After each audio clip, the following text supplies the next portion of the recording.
Hey everyone, welcome back to the channel. Today, we're talking about a camera that's got the entire photography world buzzing, the Nikon Z9 Mark II. Or as many are calling it already, the Z9 II. Whether you're a sports shooter, a wildlife enthusiast, or just someone who loves cutting-edge camera tech, this new release could change everything. Nikon isn't just playing catch-up anymore, they're aiming to lead. And the timing. It's no coincidence. With the 2026 Winter Olympics just around the corner, the world's biggest camera companies are preparing to showcase their most powerful gear. And Nikon is stepping up in a major way. Let's start with what's making the most noise: the global shutter. If you're not familiar with the term, a global shutter sounds technical, but its impact is huge. Most cameras today, even expensive ones, use what's called a rolling shutter. That means the sensor captures the image line by line from top to bottom. It works fine until things start moving fast. That's when problems happen. Straight lines bend, fast-moving objects warp. It's subtle sometimes, but for professionals, those distortions matter. Now enter the global shutter. This new tech captures the entire frame at once. That means zero distortion. No bending, no weird artifacts in your action shots.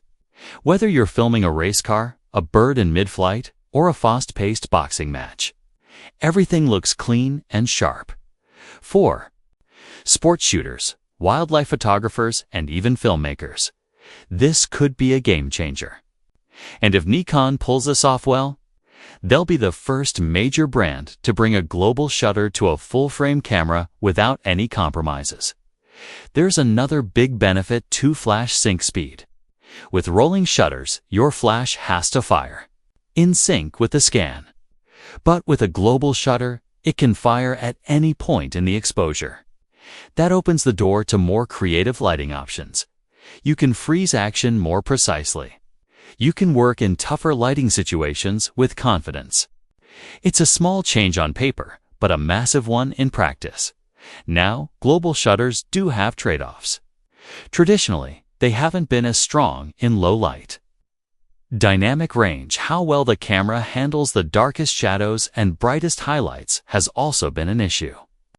These are things that can make or break image quality. So, the big question is, can Nikon give us the best of both worlds? Clean action shots and beautiful, rich images, even in challenging light. If they can, the Z9 II won't just be another flagship, it'll be a revolution. But speed is also a huge part of the story. Let's talk numbers. The original Z9 was fast, very fast, but reports say the Z9II is doubling down. We're talking 40 frames per second in RAW. That's not a typo. 40 raw images every second. That's twice what the Z9 could manage. And if you switch to JPEG, try 240 frames per second. That's faster than most video frame rates. That means you can capture tiny moments that used to slip by. A blink, a twitch, a splash. Now you catch it all. And there's something else. Pre-capture RAW. This might be one of the smartest features we've seen in a while. Here's how it works. The camera starts buffering images before you even press the shutter. So, if you hesitate or your reflexes are just a bit slow, it doesn't matter. The moment still gets saved. It's like having a time machine in your camera. This feature started showing up in some Nikon cameras through firmware updates. But it wasn't in the original Z9 that left a lot of users frustrated. Some think Nikon held it back on purpose to save it for this release. Whether that's true or not, it's clear now. Pre-capture RAW will be a major draw for the Z9 II, but power like this needs a brain to match. That brings us to the processor, the new Xpeed 8. This isn't just a performance bump. This is a whole new generation of image processing. It has to handle a lot.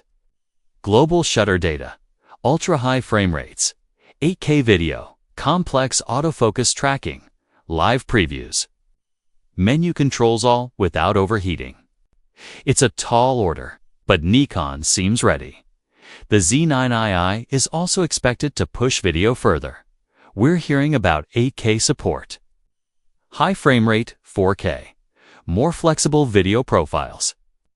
And yes, Unlog is likely back, maybe even improved. I guess Nikon's flat color profile for video. It gives filmmakers more control in post-production. It's better color grading, smoother transitions, cleaner shadows, and highlights. This camera isn't just for photographers, it's for hybrid shooters. People who shoot stills and video. People who need cinematic tools and a body that fits in a backpack.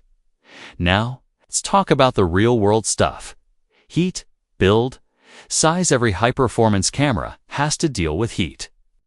You start shooting 8,000 video or 40 FPS bursts, and that sensor gets hot fast. The Z9 had some limitations. So how is Nikon handling it this time? Remember CES 2025? Nikon showcased a modified Z9 designed for long shoots in outer space. That's right, outer space. It was part of their lunar camera project. It had advanced thermal tech built in.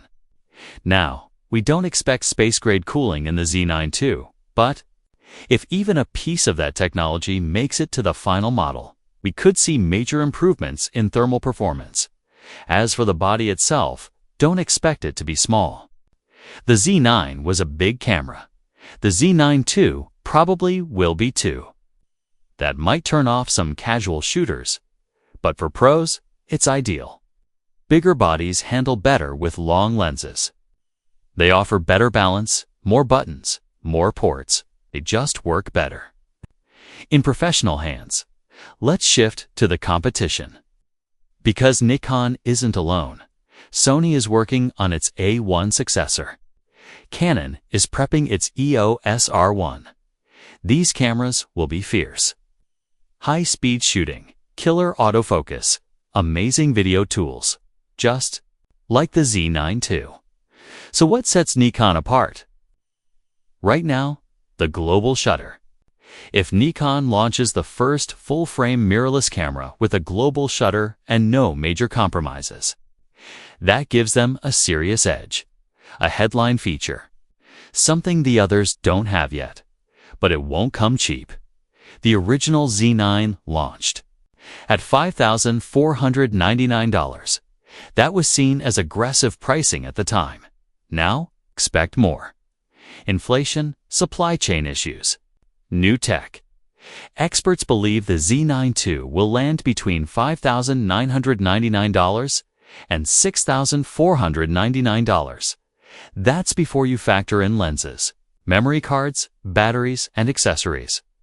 So this isn't a camera for the casual user. And that brings us to the final question. Who is this camera for?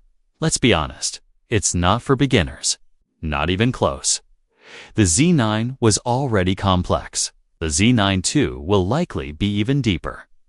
You'll need to know custom autofocus settings, how to tweak function buttons, how to navigate a detailed, layered menu system. This is a camera that demands experience. It rewards knowledge. If you're still learning the basics, this is not the place to start, and then there's the weight. It's heavy. Add a pro-grade zoom lens and you're carrying serious gear. Great for performance. Not so great for casual day trips or travel photography. That's why many pros say, marry the lens, date the body. Lenses last. Camera bodies change. If you're new, invest in great glass first. Use it on something more affordable like the Nikon Z5, the Z6 III, or the retro-styled ZF. Learn the craft. Build your skill. When you're ready, really ready, you'll know. That's when the Z9 II will make sense. That's when it becomes a tool, not a burden. But for professionals, the Z9 II isn't overkill. It's essential. It's the camera that helps them get the shot every time. No excuses. And that's why this release matters.